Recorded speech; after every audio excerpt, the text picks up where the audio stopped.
je fais ce dictaphone matinal rapide et technique pour ne pas oublier de le faire et pour pointer un disqualifiant pour les inventions religieuses qui est peu dit. Enfin, on en parle, mais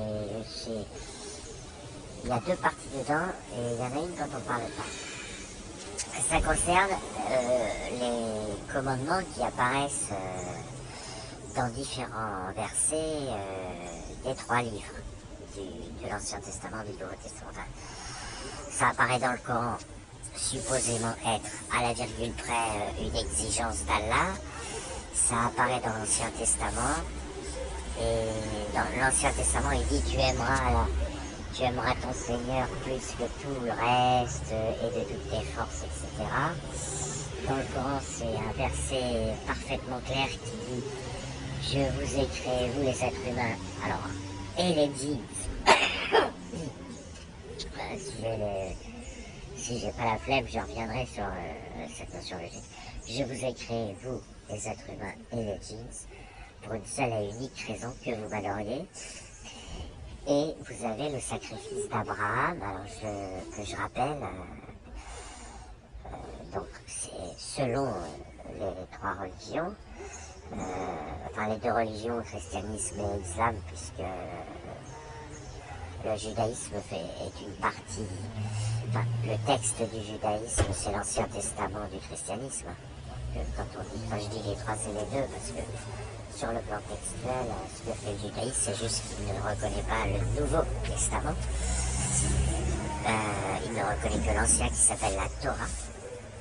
Vous avez le sacrifice d'Abraham qui est dans la Bible et dans la Torah raconté de manière relativement détaillée, dans le Coran qui est expédié, donc je vais prendre la version du Coran, puisque la Bible et la Torah ne font qu'humaniser un peu en détaillant le récit. Le Coran ne l'humanise pas du tout, donc c'est beaucoup plus court.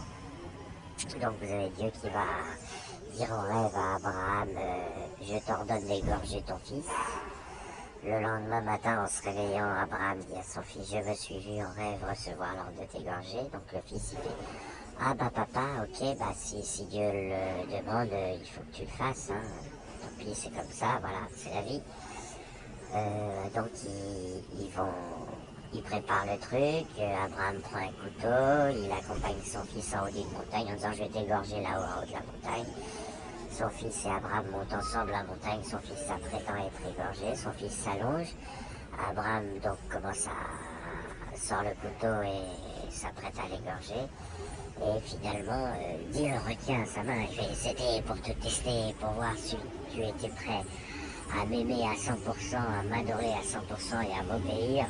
Et il dit mais voilà, j'annule mon ordre, j'annule l'ordre que je t'ai donné d'égorger ton fils et je fais apparaître un bélier. Donc tu fais apparaître un bélier et vas-y égorge ce bélier. Alors ça c'est un petit bug qui est, enfin, c'est un gros bug pour le bélier, mais enfin c'est un petit bug du point de vue du récit, puisqu'il y a fallait que le sang coule, donc un bélier soit égorgé, ça fait assez satanique. Ensuite, l'erreur dans le commandement, il est l'erreur. Bon alors, la deuxième erreur évidente que tout le monde a vue, c'est que c'est satanique, comme, enfin satanique. On utilise le mot satanique pour quand il y a un message de type horrible, massacre à la tronçonneuse. Donc, si on fait l'hypothèse que c'est une entité surnaturelle, par exemple, qui a dicté le Coran, puisque les autres livres, ils n'ont pas été dictés par Dieu, donc ils ne sont pas dans le dogme, ils sont reconnus comme écrits par des êtres humains, inspirés par Dieu, c'est très différent. Mais au moins le Coran, dans l'islam, ils disent, ouais, c'est dicté, c'est à la virgule près la parole de Dieu. Eh bien, on appellera, bon, si on fait l'hypothèse que c'est surnaturel, c'est évidemment Satan qui l'a dicté, il y a d'ailleurs... J'évalue à 2500 petits clins d'œil, donc ça fait beaucoup sur 6000 versets, ça fait un tous les 3 versets environ, quelque chose comme ça. Et alors, le bug réel, et ça c'est très marrant parce que c'est pas discuté, c'est qu'aimer, adorer, ce n'est pas quelque chose que l'on accomplit sur ordre. Si vous l'accomplissez sur ordre, c'est automatiquement, c'est comme si vous ne le faisiez pas. Voilà, tu aimeras machin. Bah, si vous aimez pas machin, vous n'allez pas vous forcer à aimer machin. Si vous rebute, si vous dégoûte, voilà, vous n'allez pas vous forcer. Et donc, un commandement qui dirait tu aimeras machin, tu aimeras truc, il y a une volonté perverse de mélanger le devoir et la sincérité. Enfin, c'est-à-dire, il y a un devoir d'insincérité qui est presque à l'origine, parce qu'on parle, les religions sont souvent, ces religions-là sont souvent appelées religions abrahamiques, puisqu'elles partagent ce mythe sur Abraham, mais surtout cette perversité est très aliénante dès le départ, dès le fondement, puisqu'il y a la volonté de tuer l'amour pour en faire une action qu'on accomplit par devoir, par dévotion. Et c'est... Bon, vous avez beaucoup de religieux qui disent non, Dieu ne nous demande pas de l'adorer, il nous demande de le vénérer, de l'admirer, de ceci, de cela. Non, non, ça c'est des alibis, c'est des prétextes. Le texte, j'ai relu là justement avant de faire cet audio, je suis allé googler les textes et les commentaires. Il s'agit bien d'un appel à l'affectif ordonné par devoir.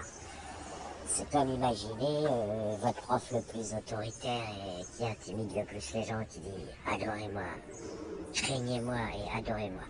Ensuite, il n'est absolument pas possible d'adorer ou d'aimer quelqu'un qu'on craint. Et par exemple, les gens pensent à un contre-exemple. Ils disent, ah ouais, bah si, nos parents. Bah justement, non, c'est considéré comme un problème d'avoir peur de ses parents. Peur de son père, en l'occurrence. Si vous avez peur de votre père, il y a un problème. C'est évident d'ailleurs, en général, il n'y a absolument pas besoin d'être craint pour être obéi. Quand vous avez besoin d'être craint pour être obéi, c'est un aveu d'échec. Alors j'ai pas dit qu'il fallait pas. Parfois, pour éviter à son gamin, par exemple pour qu'il arrête de se droguer, ou pour que, je sais pas, pour tout un tas de choses, pour qu'il travaille à l'école, il y a besoin de l'intimider, de lui faire du... Alors, lui faire du chantage à la punition, c'est quelque chose qui n'entraîne pas de peur. C'est un deal, c'est un marché. Mais si vous introduisez de la peur en tant qu'éducateur, ça peut être utile, puisque vous ne disposez pas de la capacité d'être obéi sans être craint. Mais la crainte n'est pas compatible avec l'amour. Il faut être... voilà. Et surtout, au niveau du statut, aime-moi, adore-moi, c'est quelque chose qui n'a aucun sens. C'est quelque chose qui disqualifie la personne qui émet ce message. C'est-à-dire qui rend très peu vraisemblable que ça émane de Dieu. Par contre, de par sa perversion intrinsèque, ce commandement, cette exigence est profondément satanique. C'est-à-dire qu'on vous demande de vous aliéner. Et ça commence mal, puisque c'est quasiment au fondement des religions. C'est pas la suite des instructions viendrait plutôt après. Voilà, donc c'est surtout le fait d'ordonner un truc, une action qui est disqualifiée, qui disparaît d'office dès lors qu'elle est seulement simulée. Mais même une simulation dont le caractère simulé est subconscient, dès lors qu'elle est proférée pour être obéie comme si c'était un devoir. Voilà. Vous n'avez pas de... Et on le voit d'ailleurs très très bien dans les gens contaminés, quand ils expriment leur adoration de Dieu, on a l'impression qu'ils parlent vraiment de Satan. On a l'impression de voir des gens enchaînés à Satan. C'est très très visible, très impressionnant.